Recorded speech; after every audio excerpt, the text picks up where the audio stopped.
The two triangles in the diagram are similar. There are two possible values of x.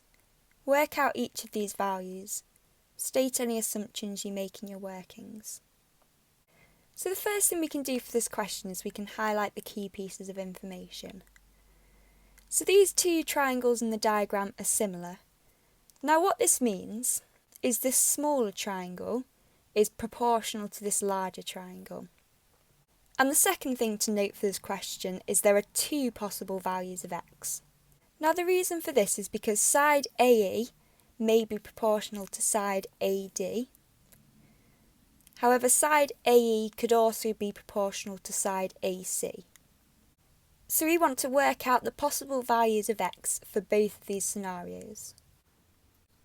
So we can start off by letting k be the scale factor of these triangles. So what we can write is that side AE multiplied by k is equal to side AD. However, if side AE is proportional to AC, then we can also write that AE multiplied by k is equal to AC. So what we can do from the equation we formed on the left is substitute the values from this diagram into this equation. So side AE is equal to 12 and side AD is equal to 12 plus 3, which is 15. So now in order to work out the scale factor, we're going to want to make k the subject, and we can do this by dividing both sides by 12. And we can simplify this down to 5 over 4.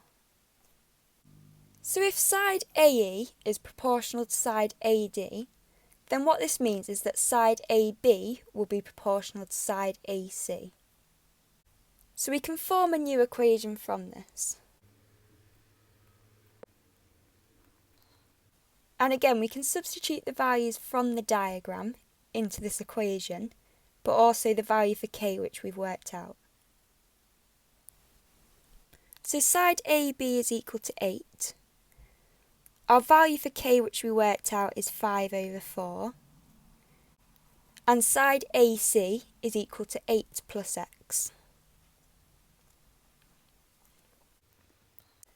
Now in order to work out a value for x, we want to rearrange this equation to make x a subject. So we can first start off with the left-hand side of this equation. 8 multiplied by 5 over 4 can be rewritten as 40 over 4. And this is all equal to 8 plus x. And 40 divided by 4 is equal to 10. And then we can minus 8 from both sides, and this tells us that x is equal to 2. So this is one value for x. Now we can use the same method to work out our other value of x.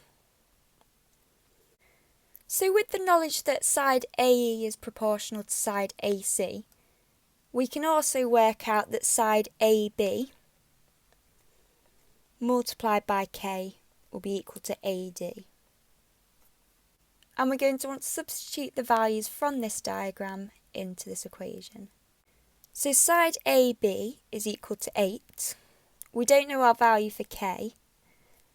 And side AD is equal to 12 plus 3, which is 15. And again, we're going to want to make k the subject. So we can divide both sides by 8, and this tells us that k is equal to 15 divided by 8. Now in order to work out our second value for x, we can substitute our value of k into this first equation we formed here. So side AE is equal to 12. Our value for k is equal to 15 over 8. And our value for AC is equal to 8 plus x. So again, we're going to want to rearrange this equation to make x a subject.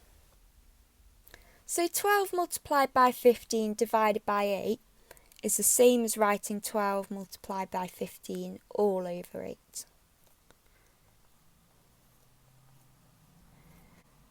So 12 multiplied by 15 is 180.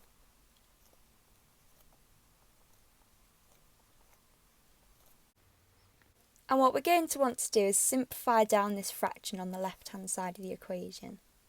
So we can rewrite 180 divided by 8 as 90 over 4. And again, we can rewrite this as 45 over 2.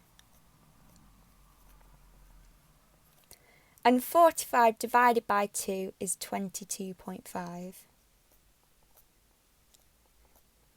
And now the final thing we want to do is make x a subject, so we can minus 8 from both sides. And this tells us our second value of x is 14.5. So now the final thing we need to do for this question is state any assumptions which we've made. So in our first scenario, where AE is equal to AD, we've assumed that angle AEB is equal to angle ADC. Now in our second scenario, where side AE is proportional to side AC, we've assumed that angle AEB is equal to angle CAD. Now this question is worth 5 marks, and the 5 marks come from stating our assumptions, for working out one of the scale factors, and using a suitable method to work out the other scale factor, and our final 2 marks for working out the correct values for x.